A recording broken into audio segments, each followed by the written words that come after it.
8 months pregnant and deaf, I was in a car accident that forced a premature birth.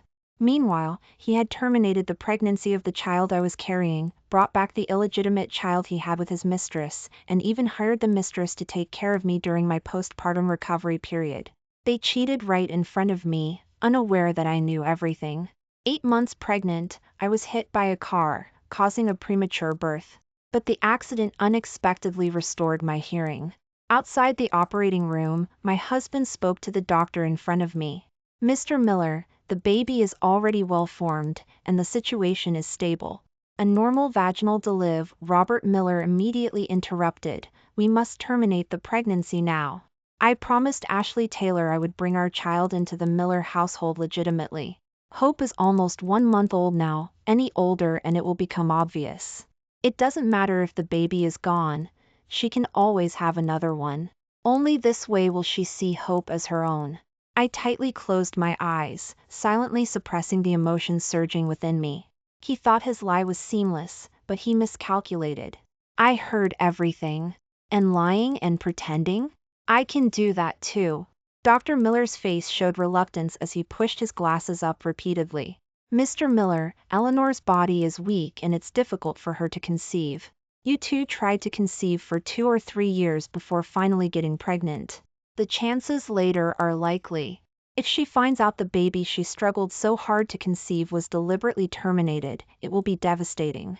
My body had already gone numb under the effect of the anesthesia.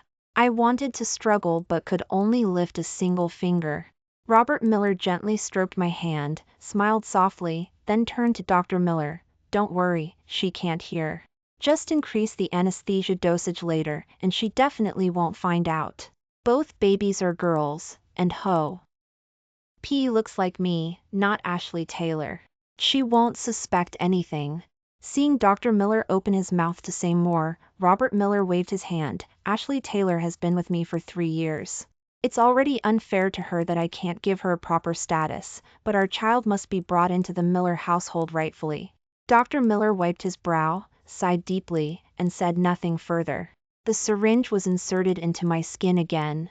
As the cold liquid was pushed in, my consciousness gradually faded. Robert Miller kissed my forehead, his face filled with almost overflowing anxiety and reluctance, and signed, "Wife, don't be scared. I'll stay here with you until the baby is born." Before the last trace of consciousness vanished, however, I heard him tell the doctor, "Hurry up and get the baby out and dispose of it before the anesthesia wears off." I closed my eyes. In a daze, I could feel something being peeled away from my body. Suddenly, outside, there was the sound of a baby crying, "Wah." Robert Miller immediately let go of my hand and rushed out in a panic. "Don't cry, Hope, Daddy's here." After I don't know how long, I opened my eyes and met Robert Miller's gaze. His eyes instantly turned red. He leaned forward excitedly and signed quickly, "Wife, does it still hurt? Are you still tired? You worked so hard. If I could, I'd give birth for you myself." He then picked up the baby and pushed her towards my chest. "Look at our daughter, how cute she is." When I looked, the baby happened to pat her lips. She was indeed very cute. But my heart felt no warmth. Instead, I thought of the child I had carried who was already formed, the child I hadn't even had a chance to see. My heart was struck heavily. I took a deep breath, swallowing the surging emotions. Robert Miller was oblivious, his eyes thoughtful and full of expectation. "What nickname do you think we should give the baby?" "Maybe, unfamiliar." Our syllables came from my throat. Hope. Hope. I had rarely spoken since I unexpectedly became deaf 3 years ago due to a drug infection, because I thought my voice sounded strange. Sure enough, as soon as I spoke, Robert Miller's expression froze, and his hand that was still signing hung in midair. I kept a poker face, taking in the panic on his features, and then raised my hand to sign. "The baby looks a bit bigger and chubbier than a typical newborn." He seemed to snap back to reality, clearly relieved. "Yes, let's go with that. Let's call her Chubby then." Throughout the postpartum recovery period, Robert Miller was exceptionally attentive. He patiently wiped my body every day. The moment I opened my mouth, warm water was there. He hardly ever left my sight. But when I pretended to be asleep, I could hear him instructing someone on his phone, get rid of the accident vehicle, pay the driver well and have his entire family move to another state immediately. Tell them not to come back. Or in a soft tone, Ash, just wait a little longer. I'll let you see the baby openly and honestly. The day I was discharged and came home, Robert Miller brought someone in. This is a certified postpartum nurse I asked Chris to hire from a professional agency. Her smile hid a hint of undetectable malice. I nodded calmly. What's her name? Robert Miller spelled it out with his finger on my palm, Ashley Taylor. Looking at Robert Miller's face, full of smiles, I felt a chill run through me. I pointed at Ashley Taylor. She looks very young. Can she take good care of the baby? Also, does she know sign language? Robert Miller's expression stiffened slightly. I waved my hand. Never mind, I trust you. Besides, she's only responsible for the baby, she doesn't need to communicate with me. The furrow in his brow, which had unconsciously appeared, smoothed out instantly. He shot a look at Ashley Taylor. She rsed her lips before pushing the stroller into the baby's room. Then, Robert Miller quickly kneaded my shoulders, went to the bathroom to draw a hot bath, and even folded back the covers for me, acting attentive and solicitous. But that night, in the middle of the night, I heard intertwined moans. Opening my eyes, my senses were sharper. I pricked up my ears. The sound was coming from the baby's room next door. I grabbed the phone from the bedside table, hit the record button, and walked out. The door was ajar. A man and a woman's bodies were tangled together. I gripped the phone tightly, forcing back the tears of grief and indignation. Robert Miller's hand slid up Ashley Taylor's waist. Then he bit her shoulder, his voice hoarse. You truly are my good Ash. Your figure has recovered even better than before, just 2 months after giving birth. Not like Eleanor, her stomach fat is so much you could squeeze it into a swimming ring. The sound of tearing fabric, the sound of intense kissing, the woman's heightened moans filled the air. Robert Miller teased openly, Ash, you know, ever since Eleanor went deaf, she sounds like an 80-year-old woman when she cries out. Sometimes in bed, I just want to cover her mouth. But you, honey, louder. My hand holding the phone suddenly felt weak. My thoughts rushed backward. Robert Miller and I were childhood sweethearts, from school uniforms to wedding gowns. We had always been the couple everyone envied. 3 years ago, when I learned I might go deaf, Robert Miller's tears fell before mine did. Sick and sensitive, I accused him of finding me repellent, but he held my hand tightly. Ellie, I'm just worried you'll be sad. In just a few days, he had learned sign language and patiently taught me every movement, enduring my temper that could flare up at any moment. Later, my speech hadn't deteriorated yet, but my hearing was completely gone. I was wronged and in pain, venting all my emotions on him, demanding that he divorce me quickly and find a normal person to live with. Instead, he directly met the ashtray I threw at him, casually wiped away the blood oozing from his temple, pulled me tightly into his embrace, and spelled out with his finger on my hand, stroke by stroke, Eleanor, no matter what, I will never leave you. His solemn expression was still vivid in my memory. The sudden, sharp cry of the baby pulled my thoughts back to reality. I barely managed to suppress the urge to rush forward. After all, the child was innocent. But the next second, I saw Ashley Taylor, the birth mother, grab Robert Miller's arm and whine like a kitten. Hope will be fine on her own. Robert, aren't I enough? Robert Miller hesitated for a few seconds, then steadied her waist again, his voice thick with desire. Yeah, we need to make the most of this. We'll have to go back later. The rest of his words were muffled by Ashley Taylor's mouth. I pressed the record stop button and returned to bed. Robert Miller's sigh reached my ears again. Ash, how did you think of this? Working as a postpartum nurse? It's so exciting. About an hour later, the door was gently pulled open. Robert Miller walked in with restrained steps. He tucked the blanket around me and placed a light kiss on my forehead. I love you. How ironic. When I woke up in the morning, Robert Miller was already dressed. He playfully scratched my nose and told me to rest more. After the bedroom door closed, I heard his deliberately exaggerated tone of surprise. Wife, even a Michelin-starred chef couldn't make anything as delicious as you. The front of the Maybach was visible outside the window. Chris, the driver, was waiting in front of the mansion.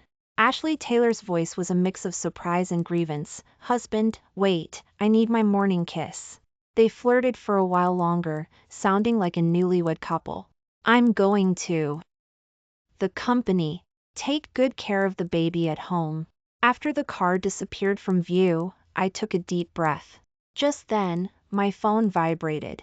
"Wife, remember to save some room tonight. I'll bring you your favorite crab roe puff pastry. Okay.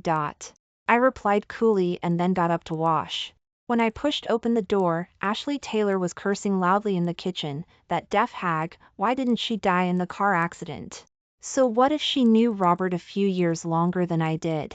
How am I any less than her? Why does she get to stand by Robert's side openly while I have to be like a maid?" Saying this, she seemed to treat the cutting board in her hand as my substitute, hacking at it heavily with a kitchen knife. "Eleanor, just go die." I withdrew my gaze and quietly opened the door to the baby's room. The large bed in the center was tidy, but, suppressing my nausea, I lifted the blanket and saw torn fishnet stockings tucked under the pillow, and an empty wrapper nearby. But that wasn't important. I searched carefully. Chestnut long curly hair and short black hair were intertwined. I picked up a few strands and put them in my pocket. The baby was breathing steadily in the crib. I felt a little reluctant, but after a moment's hesitation, I reached out. After pulling out a few strands of baby's hair, the baby immediately let out an earth-shattering cry. I was a little flustered and picked the baby up, rocking her in my arms. Just then, Ashley Taylor's voice came from behind me. "Eleanor, why did you suddenly come in here?" I instinctively wanted to turn and reply. Fortunately, reason returned just in time. I pretended everything was normal and continued gently patting the baby's back. When she reached me, I handed the baby over to her, as if relieved. After returning to the bedroom, I immediately got dressed and went out, ignoring Ashley Taylor's suspicious look. I, Robert Miller, Ashley Taylor, and Hope, Th. Separate paternity test results. The doctor told me they would be ready in a week. I nodded, my steps lingering by the elevator for a long time before I finally pressed the maternity ward floor. I wanted to know about my baby. The elevator ascended quickly. The slight sense of weightlessness made me close my eyes. Just thinking about the result made my heart feel like it was being squeezed, unable to breathe. "Dr. Miller, tell me, what happened to my baby?" Dr. Miller looked both surprised and flustered when he saw me. When he heard me speak, his entire face turned pale with shock. I warned him, "Don't tell anyone I came to the hospital today, especially Robert Miller. Otherwise, I'll call the police. Your actions that day are enough to constitute a crime." Dr. Miller lowered his head guiltily, not daring to look at me. "We handled it that day." Mr. Miller ordered it to be done quickly, leaving no trace. On the way home, the words "leaving no trace" kept echoing in my mind. Each time they sounded, my heart was pierced again, and the hatred burning within me grew deeper. In the evening, Robert Miller pushed open the door with a smile, excitedly announcing, "I'm going to throw a grand 1-month-old party for Hope. I want everyone to witness the happiness of our family of 3. His eyes were sparkling, his mood seemed excellent, and his movements were lighter than usual. And my baby didn't even get a proper funeral.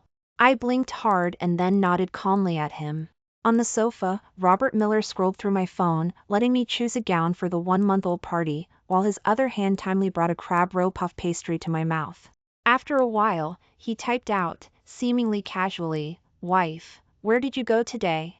"Emily just got back to Riverwood. I haven't seen her in ages, so I spent the day at her place. Honestly, her cooking is as terrible as ever. I wasn't lying completely, but I went to see my best friend, Emily Carter, to ask her to help me with dissolving my previous identity and creating a new identity." Robert Miller then smiled, gently pinching my cheek. Behind us, Ashley Taylor let out a discontented whine. "Robert, can you please not be so intimate with her in front of me? It makes me uncomfortable." Robert Miller's hand clearly paused. I glanced at him, pretending to be confused. He offered me another crab roe puff pastry, gently stroked my back, and shook his head. But the sound of footsteps approached from behind, and Ashley Taylor's voice was almost right above my head. I am Hope's mother.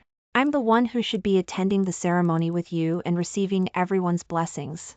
Robert Miller suddenly stood up, looked at me with a slight apology, and signed, "Wife, the baby is crying, I'm going to check on her." But I only heard Ashley Taylor's tearful voice, "Find some other excuse to leave her at home, and let me go with you." I smiled and nodded.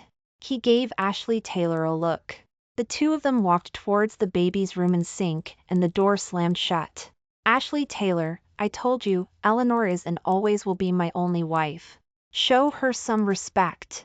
I agreed to bring Hope into the Miller household and let you live here. That's already the limit. Don't keep pushing your luck." Ashley Taylor's voice had a seductive edge. "But you still call me wife, and besides, last night, didn't you enjoy it too?" "That's different." But their arguing gradually turned into the sound of intense kissing. Ashley Taylor moaned unrestrainedly, as if that was the only way to regain control. I smiled mockingly, slid my phone to another screen, and booked a flight to a tropical island for that afternoon, the same day as the 1-month party.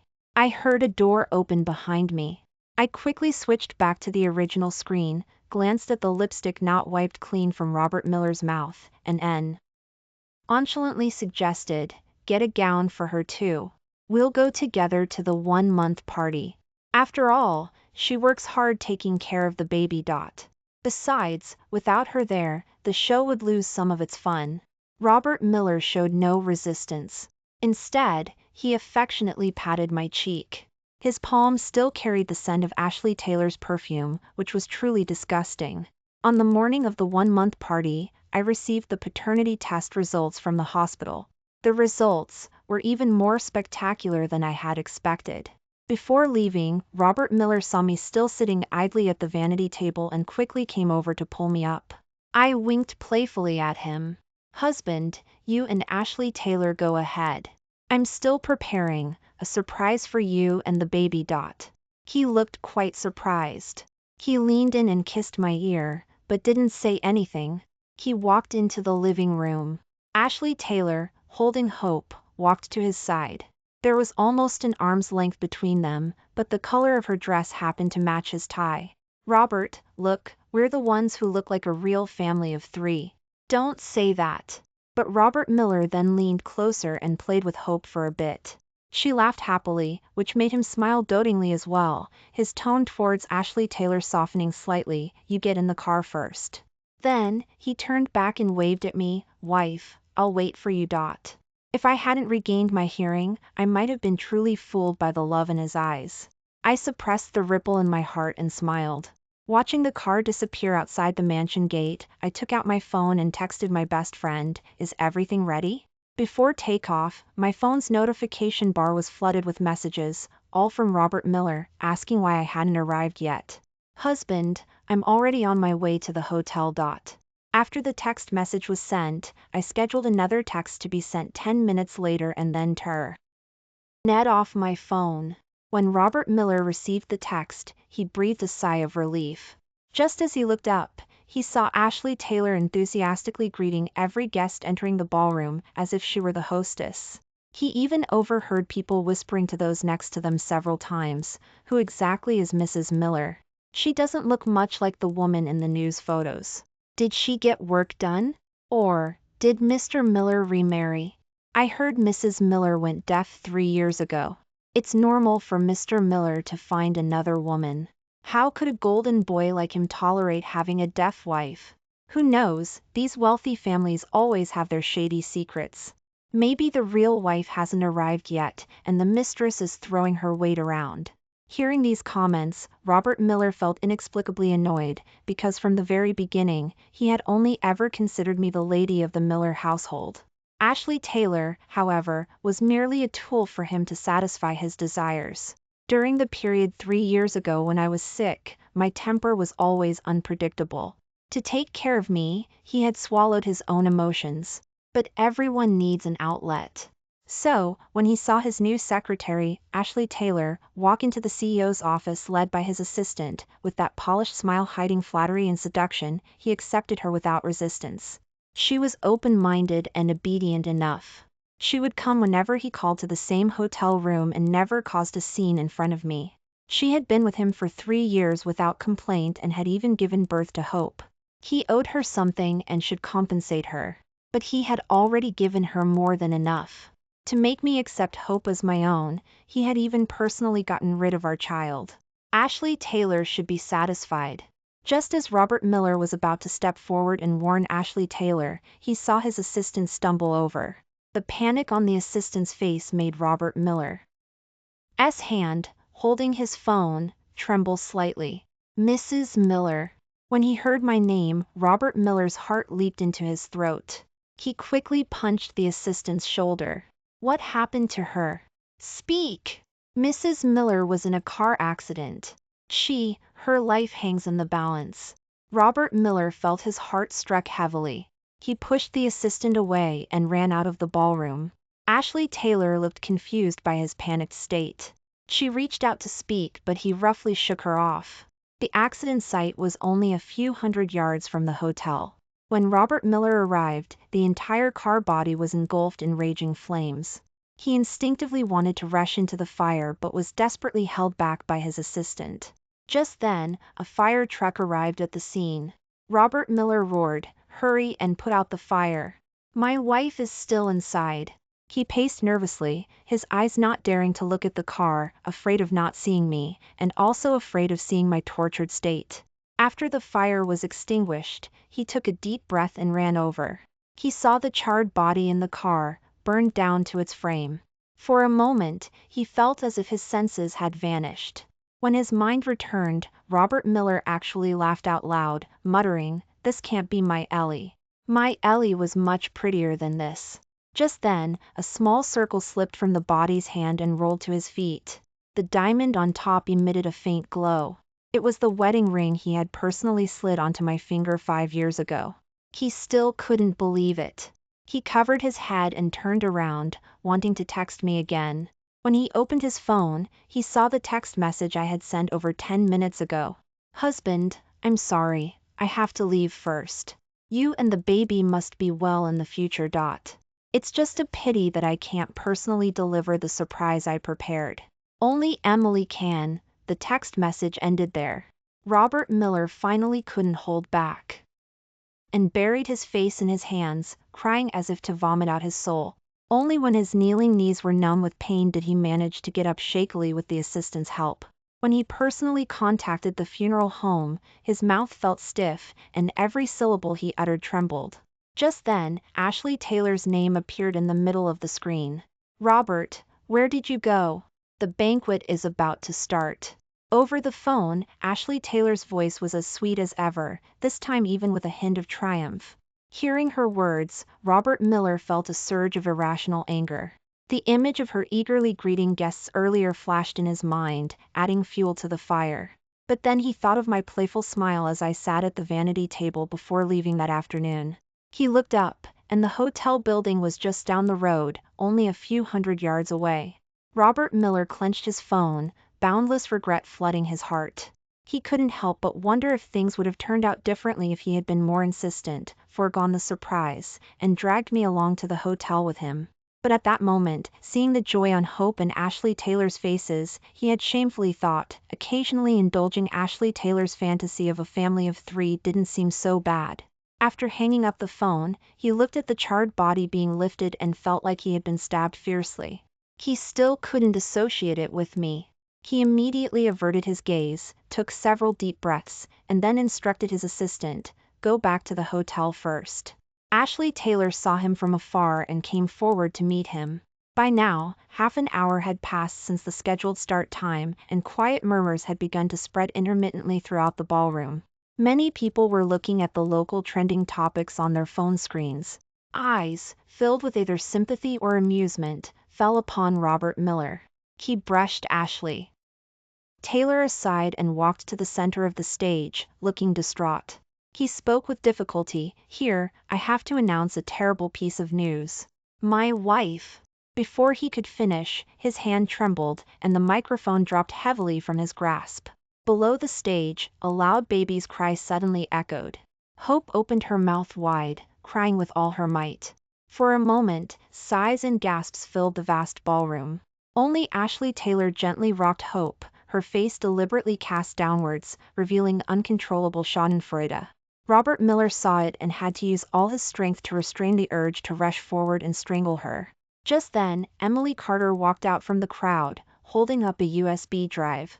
Her voice was hoarse, as if she had been crying. Ellie specially prepared a surprise for today. Now that she's gone, only I can.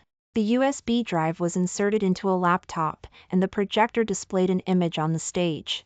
My face appeared. Baby, the day you were born was the happiest day of my life. In the video, I was signing, and subtitle translation for the sign language was provided below. Everyone understood then. This was a growth vlog I, as a mother, had specially prepared for the baby's 1 month. The camera showed the baby's unconscious pouting, her bright eyes looking at me, and also Robert Miller's tired figure lying on the hospital bed. With you and the baby, I finally knew what happiness was. Robert Miller watched the screen, immense grief overwhelming him. His vision instantly blurred. But then, the scene switched to the house. I was still signing cheerfully, talking about my feelings and love. However, a sharp woman's voice suddenly came from the background. That deaf hag, why didn't she die in the car accident? So what if she knew Robert a few years longer than I did? Eleanor, just go die. Robert Miller's face instantly turned completely black. His eyes on Ashley Taylor refilled with intense disbelief and fury. Below the stage, there was an uproar. In the video, I still seemed completely unaware of what was happening. After all, I was deaf. I couldn't hear the venomous words behind me, right? Ashley Taylor stood rooted to the spot, not knowing what to do. The next second, her face was slapped hard to the side. When she turned around, she met Robert Miller's vicious gaze. I was already being charitable by letting you take care of the baby. What right do you have to talk about her like that? Ashley Taylor clutched his sleeve, tears immediately streaming down. Just as she was about to speak, the other side of her face was slapped hard by him. He strode out of the ballroom. Behind him, countless phones were raised, the sound of cameras clicking intermittently. After the plane landed at the tropical island airport, a flood of messages popped up the moment I turned on my phone. There were condolences from friends and family, funny emojis from Emily, and trending topic notifications. In the photos on the trending topics, Robert Miller mostly looked defeated and heartbroken, along with the fierce look on his face as he slapped Ashley Taylor twice in the ballroom. The headline description "Devoted Husband" was also associated with his name. Text messages kept popping up from Robert Miller, one after another. I miss you. Please, tell me this is all fake. Wife, I should have dragged you with me to the hotel. It's all my fault. I laughed mockingly and swiped to my chat screen with Emily. Honey, you can prepare for the second step. Her reply was quick. Okay, I'll come find you on the tropical island after things settle down here. I put away my phone and walked forward feeling free. At this moment, Robert Miller was still clutching his phone, almost mechanically repeating the typing motions. It was as if only by doing this could he numb his heart and cling to the slim chance that I might still be alive. He stopped his aching fingers. The moment he came back to himself, he saw the small container at his feet and felt a sharp pain in his eyes. He looked around. The bedroom was still as I had left it before I departed. There were a few broken strands of my hair in the comb on the vanity table. In the wedding photo, I still wore that happy smile. The tie on his chest seemed to still carry the warmth and scent left when I tied it for him that morning. It was as if I had just stepped out temporarily and could return at any moment. His heart sank bit by bit. He thought of the joy and love that had spilled from the video at the banquet. I had truly loved and cared for Hope as if she were my own daughter. This was the outcome he had predicted and desired, but his mind returned to that day in the operating room, the bloody mess taken from my body. He covered his face and bent over. The immense grief overwhelmed him, making him wonder if he shouldn't have come up with that plan in the first place. Just then, Ashley Taylor walked into the bedroom holding Hope. She carefully handed Hope to him. Robert, the baby has been crying. She must miss Daddy. Look at her. Just look at her. The moment I heard Ashley Taylor's voice, the anger that had been overshadowed by sadness reignited. Even when he heard Hope's crying, he couldn't help but feel an inexplicable irritation. "Get your things and get out of here today. Don't make me say it again." "But Hope needs a mother," she. Under Robert Miller's menacing glare, Ashley Taylor swallowed the rest of her sentence. After a moment of hesitation, she straightened up and was about to leave, but Robert Miller suddenly grabbed her neck and pinned her to the floor. He gritted his teeth, speaking word by word, "Ashley Taylor, how dare you?" Ashley Taylor looked at him with tearful eyes, bewildered. She felt the air being squeezed from her chest little by little. Just as she felt she was about to die, Robert Miller finally released her. Hope's crying grew louder. Robert Miller merely glanced at her and roared at Ashley Taylor, "Get out, and take that illegitimate child with you." Ashley Taylor's eyes narrowed sharply. Not daring to look him in the eye, she scooped up Hope and ran out 2 steps at a time. Robert Miller gripped his phone tightly. The screen displayed the news trending topics. Keywords like Miller Group chairman cheating on wife, truth behind Mrs. Miller's death, Miller family princess not biological dominated the top trending spots, followed by tags like breaking or viral. Emily Carter, claiming to be Mrs. Miller's best friend, published a long article going public with her story, revealing that after giving birth, I had unexpectedly discovered Ashley Taylor and Robert Miller's affair and had consequently suspected if Hope was truly my biological child. To quell public discussion, she directly posted a screen recording and 3 paternity test results. In the recording, Robert Miller and Ashley Taylor were intertwined, unable to pull away from each other, disregarding the baby crying beside them. Furthermore, Robert Miller himself verbally abused me, a stark contrast to the devoted image he had cultivated on the trending topics all day. The test results showed that Hope was Ashley Taylor's biological child and had no kinship with me or Robert Miller. Public opinion immediately erupted. Some people even started speculating with conspiracy theories, finding it suspicious that I had been in 2 car accidents within just 1 month, suspecting intentional design and foul play. The finger of blame even subtly pointed towards Ashley Taylor, the mistress. Regarding this, Emily Carter simply released the above content and briefly stated the facts. Ellie was heartbroken after finding out, breaking down several times. But for the sake of the child, she chose to endure in silence, only confiding in me. She never expected that the child she cherished and cared for the most wasn't even her own biological child. I just couldn't stand by and watch anymore. Robert Miller reread the long article countless times. The words breaking down several times echoed repeatedly in his mind. With nowhere to vent his overwhelming grief, he suddenly remembered Ashley Taylor's fleeing figure from earlier, and rage boiled up. He called his assistant, "Use every means necessary. From today onwards, I want Ashley Taylor's life to be a living hell." After hanging up, he suddenly felt that the anger at being deceived by Ashley Taylor was insignificant compared to the grief in his heart. He repeatedly recalled my smiling face towards him and couldn't help but imagine the pain I must have felt that day I hid by the door and recorded the video, or how devastated I must have been when I received the test results. And even after knowing everything, even up until the moment I supposedly lost my life, I was still wishing him and Hope well for the future. For a long time, only his wails echoed throughout the mansion. After his mood stabilized slightly, he used his official account to repost Emily Carter's long article, admitting all his mistakes. He didn't care about his image plummeting in public opinion, now detested like a public enemy. He only regretted designing that car accident like he had lost his mind. He even regretted getting involved with Ashley Taylor 3 years ago when he couldn't resist the temptation, shamefully convincing himself it was just an excuse to relieve stress and desire.